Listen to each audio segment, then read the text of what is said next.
Welcome to the Triathlon Nutrition Academy podcast, the secret weapon in your ears for triathletes who want to get fitter, faster, stronger, and healthier with evidence-based nutrition.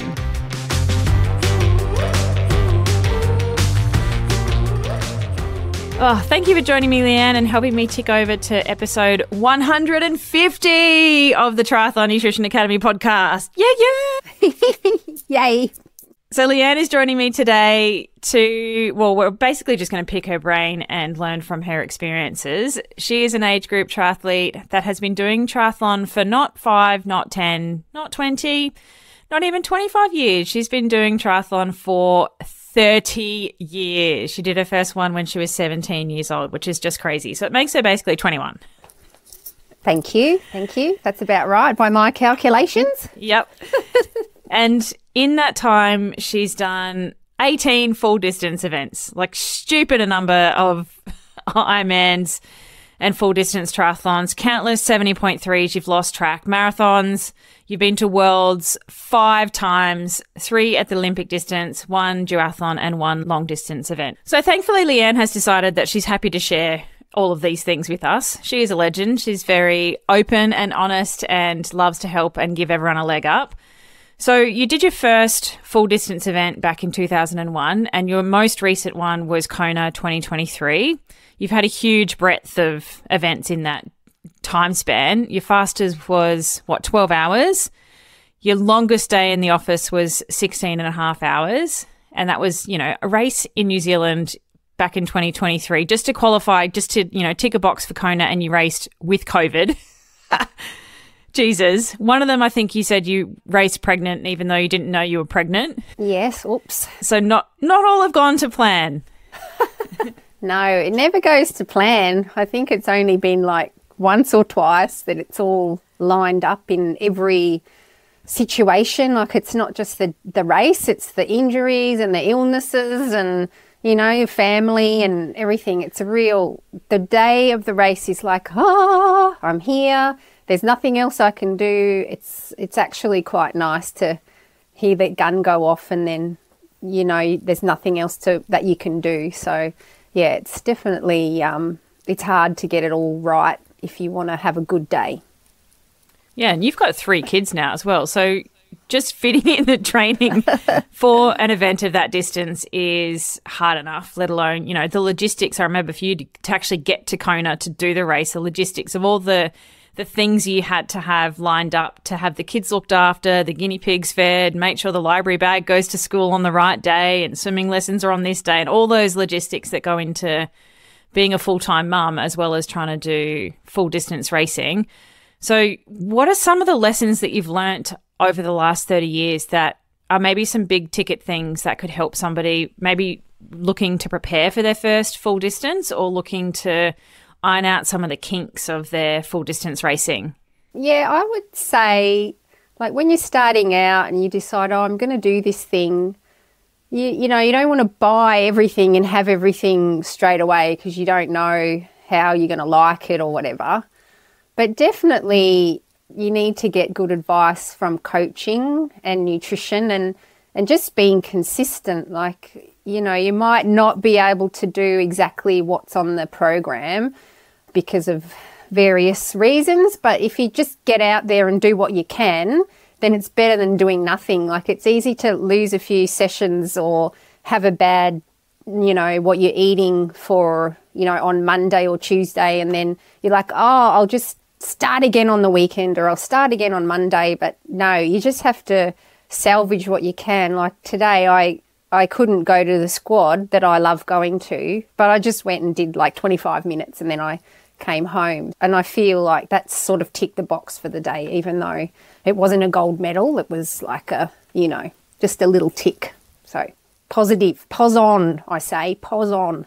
Pos on, that's great advice because we are very, high achieving people as triathletes and we feel like if we haven't done everything perfectly, we've failed. So really good advice to hear that, progress over perfection, right? Just get out there and do what you can and it's better than sitting on your butt doing nothing. That's it. And also it helps to have a community, just finding people that are doing the same thing or roughly the same thing or being in those silly Facebook groups about people who are training for that event, or there's a good one, pathetic triathletes, but they're starting to get a bit narky. But anyway, just having a friend, like one of the things I like to do is convince people to come and do stupid things. So is that why I'm doing this swim at Sunny Coast 70.3? It's all your fault, Leanne. Sorry. Yeah. So, yeah, I love that. I love seeing people have a go. Yeah, it's cool. So Leanne is the cyclist in our team, by the way, and she is the forerunner in this team event. She's like, come on, you can do it. So she's pulled me out of retirement to do this damn thing. But we're still going to beat Kelly, aren't we, Leanne? Yeah, we're going to try. Our runner is I think our runner's going to do it for us. Chris, she's very cute, but she's like deadly. Yeah. Yes. Go, Chris. Woo! Don't poke the bear. Yeah. Okay, so don't spend a heap of money up front. Get out there and train whatever you can do. Any other hot tips you've got for us after doing 18 full distance races? Yeah, just try to be really organised. That really helps. You know, you've got to make an appointment for yourself to do the training, prepare your meals, get your sleep even, just all those little things. And it helps not to just wake up in the morning and go, oh, you know, I've got all these things to do, I'll just slot them in wherever. But if you can make the routine every week, you're going to get your shopping list done on Saturday and order it on Saturday night, get the delivery and do all that stuff. I'm not saying I do that all the time, but that would be the ultimate. And also, yeah, just knowing what's coming so that you don't just drop the ball from not having everything ready to go. Like, I know a lot of people are working and they've got kids, so I might go out in the morning and not come back till night time, and in that time I've got, you know, swimming, I've got tuck shop, I do actually work, the kids have got this, I've got to be there to pick them up from the bus and all the things. So I actually work better when there's a lot on, because if there's not a lot on, I'll just watch TV or do something like that instead of being, oh, I've got to be here, I've got to be there. So I think you're the same. We sort of thrive on that busyness in a way. Balance. Oh, just it forces you to do the things. You know, you have short periods of time and you have to get something done. So there is no time to procrastinate. So you just do it. Yep. I was sitting here waiting for you for 15 minutes and I'm like, what am I going to do? What am I going to do? Oh, I've got 15 minutes. You should have eaten better recovery nutrition after your swim, Leanne. I should have. We won't talk about that. Yeah, I was too scared to leave the desk. I didn't want to miss out. FOMO. Massive FOMO. There's some really good tips there. And did you do all of your events with a coach training program, or did you coach yourself through any of them? So after I had the kids, I had about 6 years off. And then, of course, you start again and you think you can do what you did before, but you can't. No. So I thought, I've got to do this a bit more efficiently. And then, of course, Facebook worked out that I was looking for someone, and I went with Trivelo Coaching, who've been on the podcast a few times, and you've been on their podcast. So yeah, they're great friends of the podcast. Yeah, yep. So that really helped me be consistent, because I did my first Ironman when I was in my 20s. I've actually done one Ironman in every age group. So I'm going to try to keep that up till the 80-plus age group. Yes, it's a great goal. Oh, so yeah, before they brought in the legacy program for the Ironman, which even if you can't qualify in your time, if you've done a certain amount of Ironman races, you can apply and go into it.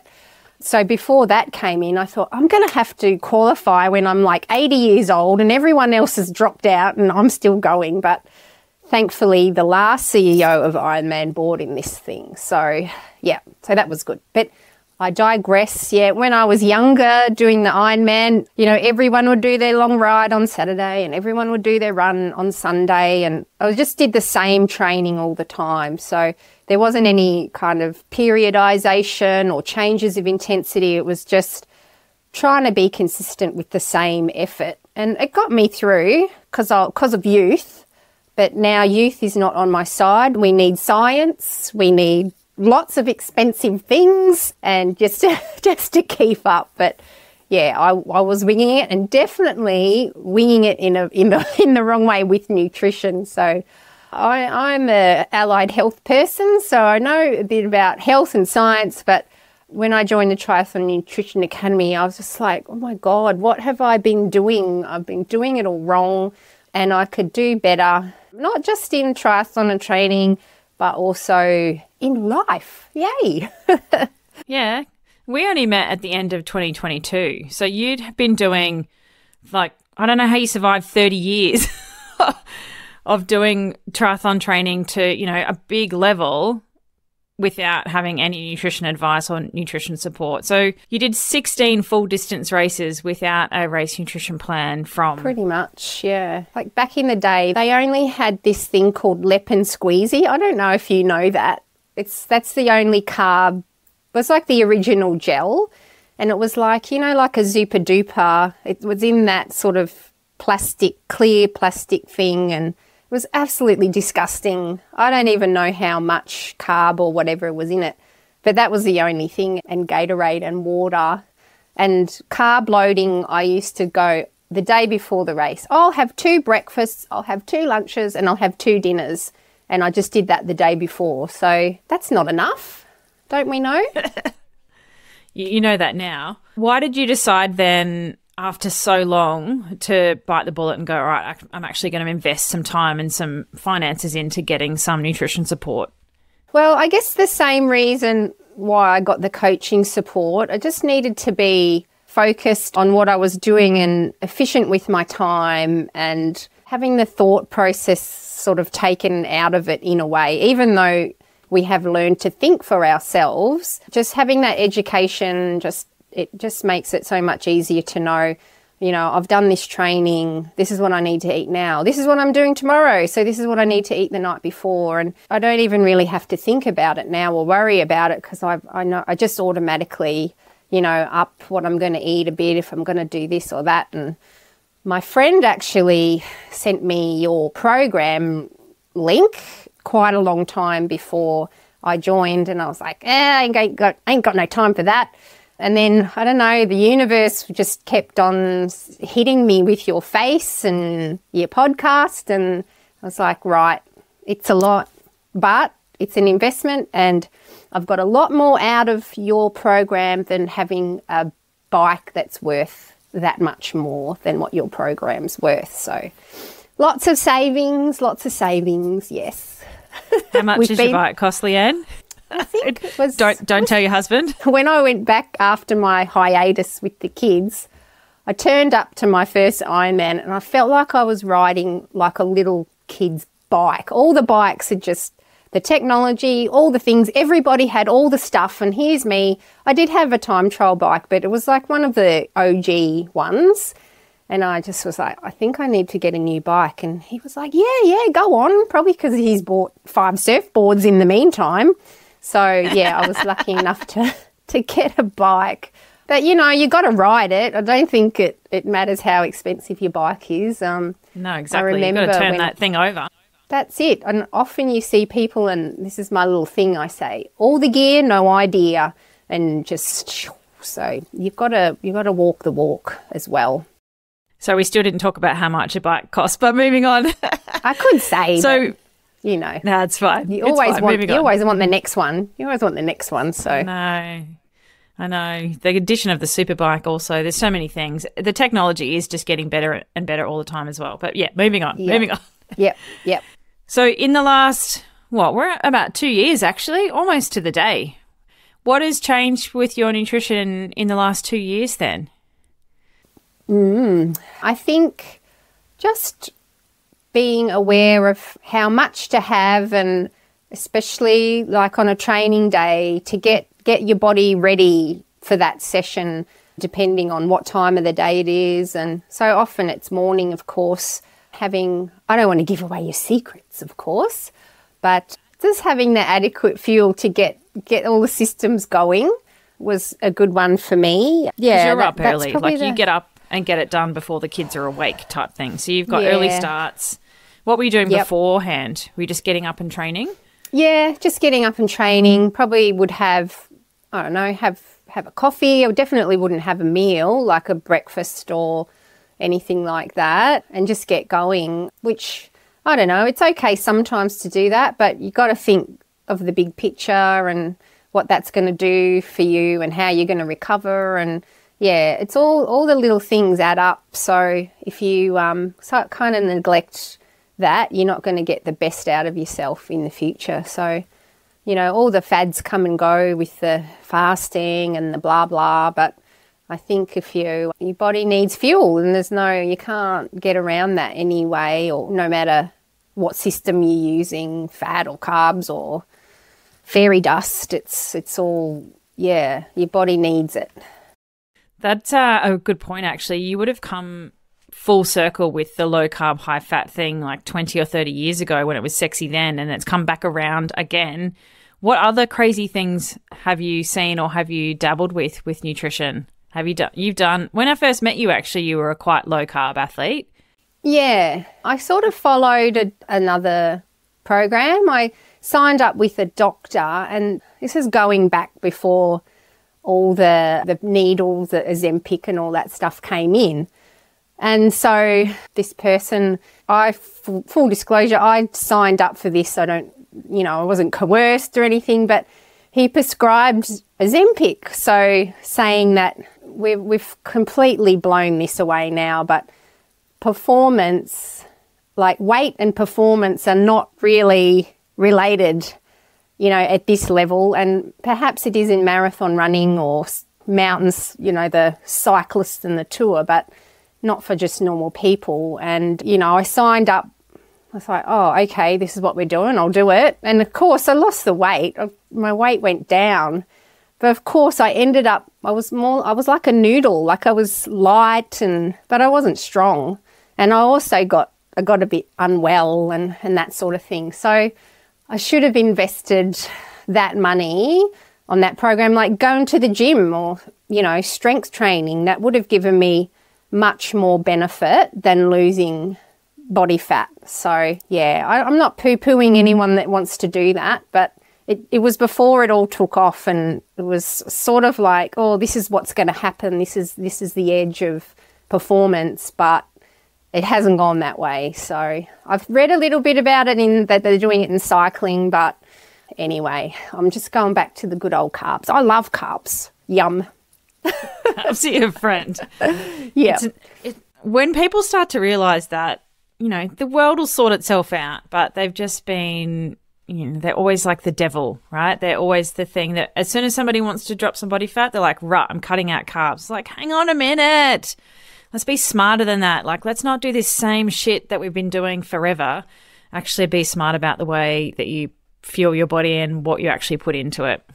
And it naturally happens. Like, as soon as you start fueling your body properly, your body says, oh, it's okay to put on a bit of muscle here, and it just naturally drops. You don't have to do anything silly or crazy or expensive. Your body does its thing if you're consistent and you're giving it good nutrients and fuel. It's pretty easy, really. I shouldn't say that, but, I've had the change in body composition with the hormones and everything, and you just have to accept it and move on. Like, you just got to do what's good for your health, and if you're that way inclined, for your performance. And body shape or body composition, often they are not, what do you call it? Linked. That's it. Yep. Yeah. Lighter doesn't mean faster. No, that's it. So when I first got inspired to do the Ironman, I watched on the old VHS video, the Ironman from like 1994 or something. I was like, oh my God, this is amazing. Look at those women. They're so strong and they all looked like whippets. They were all tiny and skinny and lean.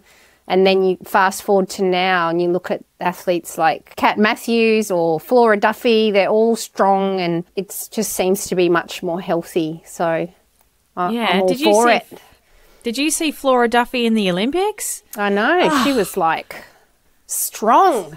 I was thinking to her, just hang back, just wait for the others. And then she just, it's hard to know what to do. What would I do? Yeah. Yeah. Don't blow your legs up. Just wait. Yeah. Just wait. That's just all wait. right. Yeah. But yeah, she looks amazing. And if you like, I watched the triathlon and the Olympics with my sports dietitian hat on, and I was looking at, you know, their bottle set up on the bike and what they were doing and body composition. And you're right. We used to be skinny, whippets, breaking all the time. Like, stress injuries was rife in the sport, and it's taking time to change that. But now it's more about being strong and having good muscle development and having that power and fatigue resistance, which is what we need to be good, robust triathletes. That's it. Yep. You've got to go all the way to the end. Yep. That's where the strength comes in, holding your effort until the very end. Every foot strike needs to be not fatiguing every time you put your foot down. The longer you can maintain your pace in the run, the better outcome you'll have on race day. Mm-hmm.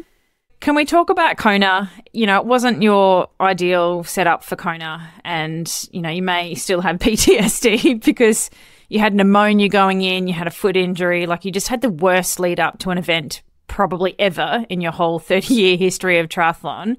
But you finally got there. You know, you did your qualifying race with COVID, right? We're on the back foot from the beginning.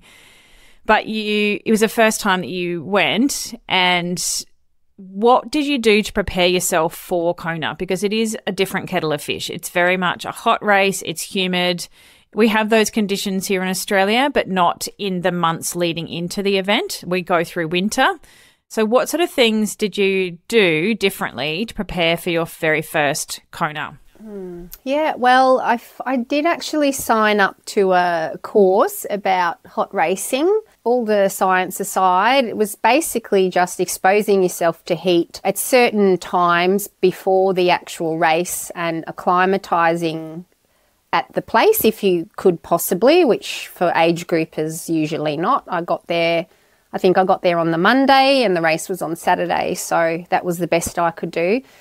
But I got in my laundry and I put on the heater, and I had planned to get the Thermomix going with all the steam, but I got quite unwell in that, you know, essential time of heat prep.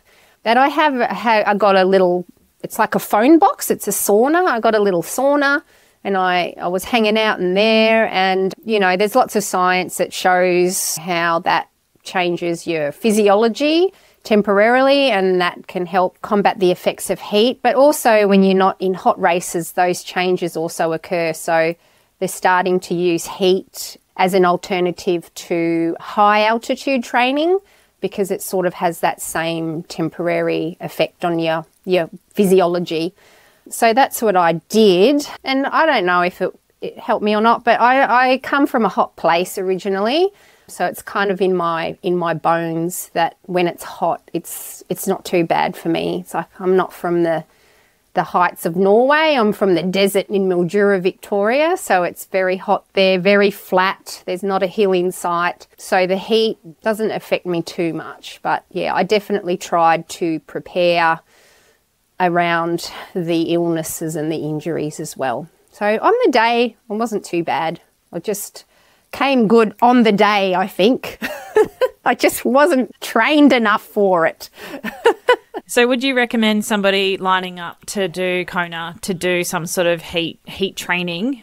Yeah, it's pretty easy to do. Like if you've got one of those indoor trainers, just do it in the bathroom and don't turn on a fan, and that usually will get you hot enough. In the humidity, you can also simulate if you just like boil your kettle, or you can even just hop into a hot bath after you've trained if you jump in there for 15 minutes or something. That all has been shown to change the physiology. So, yeah, definitely do it. It doesn't really add anything to your training, like time-wise. You can just maybe half an hour after, you would have normally finished, you sit in the sauna or sit in the bath and you get all these benefits. So, yeah, there's definitely lots of protocols out there that you could probably get for free to do heat prep.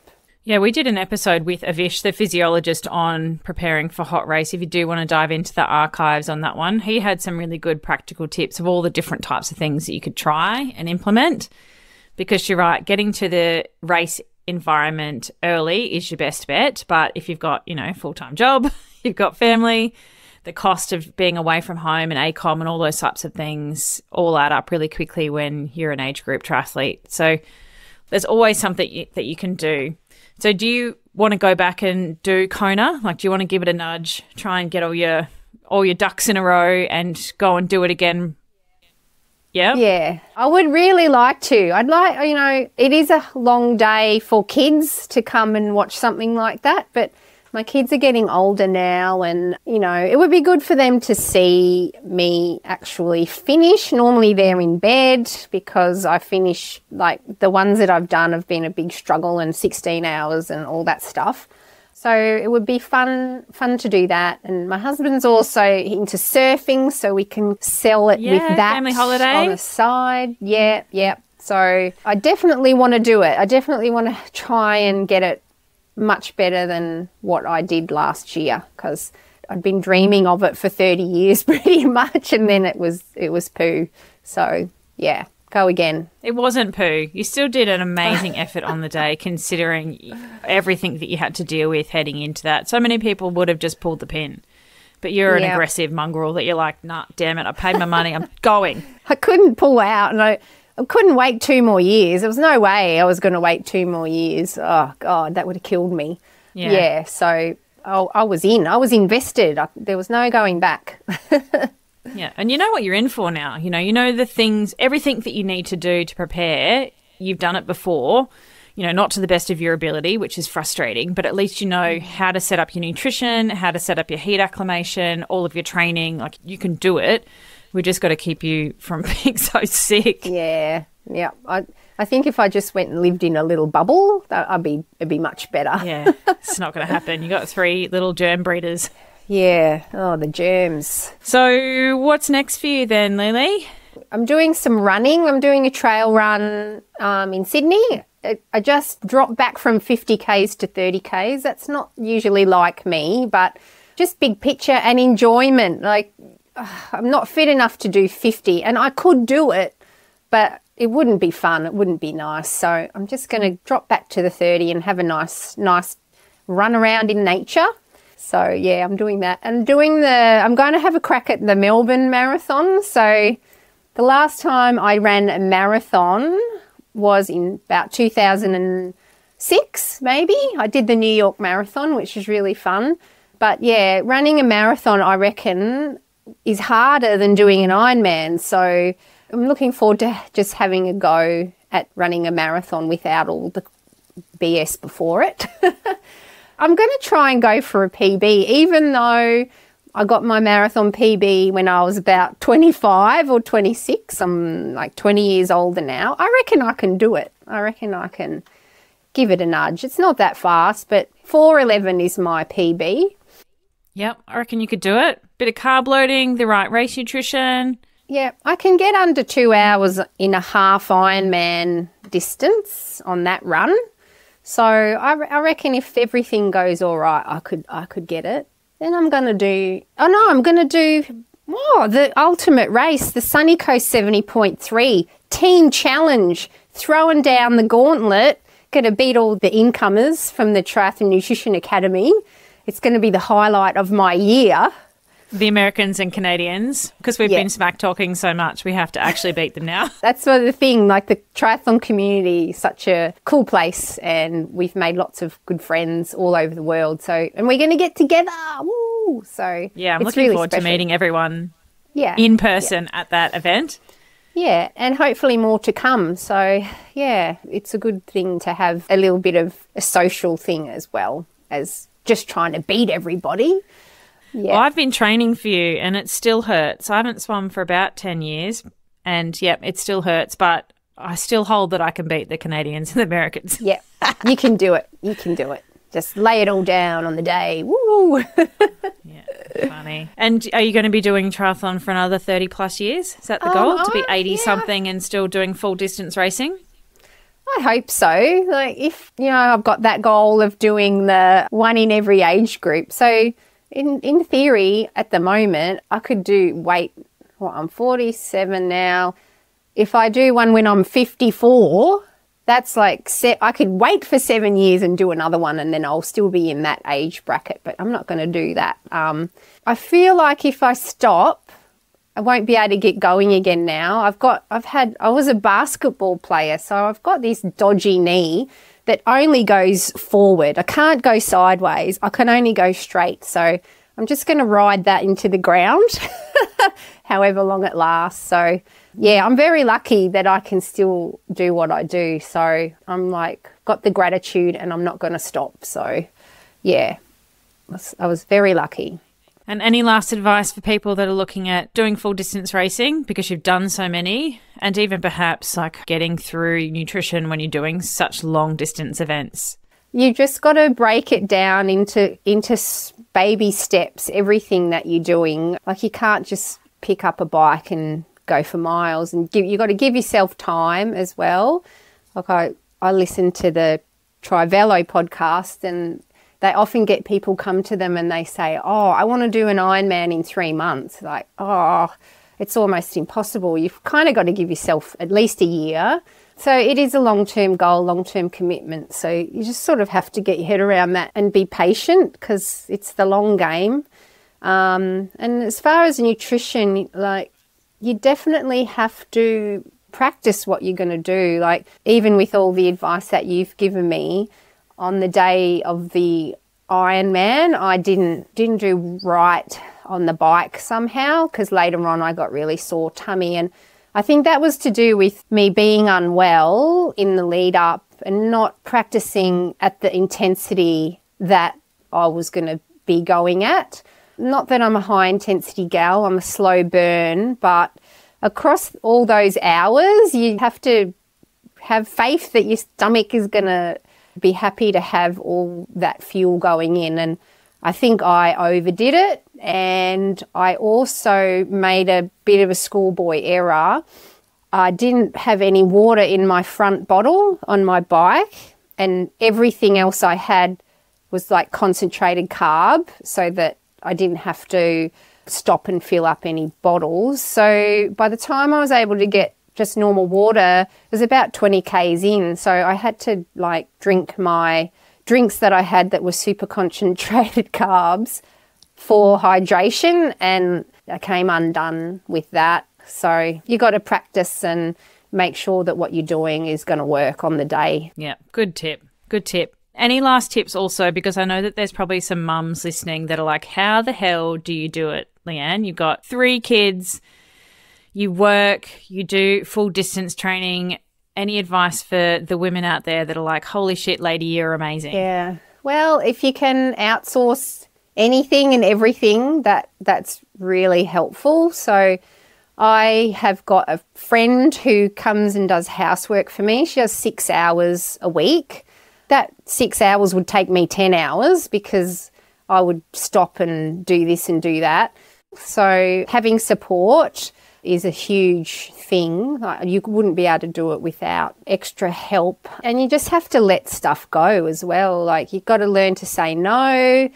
Don't worry if that thing's dirty for, 3 months. You've got this pile of stuff there. I tried to start up this Instagram page, the Organised Triathlete, because I was so unorganised, but I couldn't even organise myself to do that. So that fell by the wayside. Did that for a while there? Yeah. I'd like to pick that up again, but that whole social media thing takes up so much time. I'm so inefficient at it. But again, that would be something that you'd have to put into your diary. Like, I'm going to do my posts now for the week, like spend 2 hours doing that. But it was too much. Not worth it. Too much. Something to outsource. Yeah. But it is very difficult, and I have fought with myself a lot, and I've pulled out of events because it's been too much for the family. And yeah, you just gotta communicate and know where the line is, because it is a very selfish sport. And when you become a parent, I guess you think, oh my God, what did I do before? I had all this time,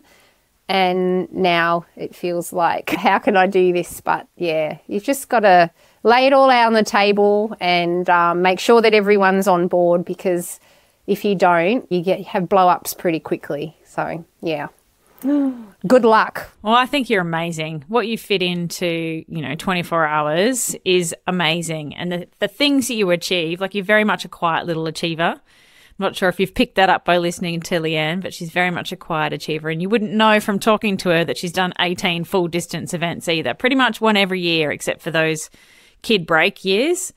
So I did the old working holiday. I did 2 years in the UK. So I kind of did like 3 a year for 2 years. And I got to go to all these amazing places and I met all these amazing people. So if you're single and you don't have a mortgage, I would recommend just getting out of here. Getting out of here, quick. Yeah. I did Ironman. I think Ironman Lanzarote, if anyone knows that race, that's a shocker. I was like only one of 50 women in that race. So it's really, really come on the sport. Like, I've been in it for a long time and it's been great seeing the evolution of everything, fashion, technology, women, mothers. Yeah, it's such a good sport to be in. So, yeah, and I just would like to say I am below average at it. So 50% of us have to be below average. So I'm never up there. I'm never on the podium, but I'm there. So it's been a great thing for me. Well, thank you so much for joining me to talk about your long and prosperous history with the sport of triathlon. I'm excited to see the next 30 years, to be honest. You've done so much without training and nutrition really dialed in. You are only just getting started. The last 2 years you've been pretty sick and pretty injured. So imagine what you can achieve when the body's working properly and you've got your training right and you've got all of your beautiful nutrition dialed into that as well. That's where the magic happens. It does. That's definitely true. And I've kind of been looking for the next challenge. So trying to go a bit longer. So the nutrition is definitely going to be key for that. And thank you for helping me tick over to 150 episodes too, Leanne. Woohoo! My pleasure. I think I've listened to nearly all of those episodes. So yes. And I listen to them on 1.25. So that's probably why I talk so fast when I'm on here. Thank you, legend. Bye. Thanks for joining me for this episode of the Triathlon Nutrition Academy podcast. I would love to hear from you. If you have any questions or want to share with me what you've learnt, email me at podcast@dietitianapproved.com. You could also spread the word by leaving me a review and taking a screenshot of you listening to the show. Don't forget to tag me on social media at dietitian.approved so I can give you a shout out too. If you want to learn more about what we do, head to dietitianapproved.com. And if you want to learn more about the Triathlon Nutrition Academy program, head to dietitianapproved.com/academy. Thanks for joining me, and I look forward to helping you smash it in the fourth leg. Nutrition!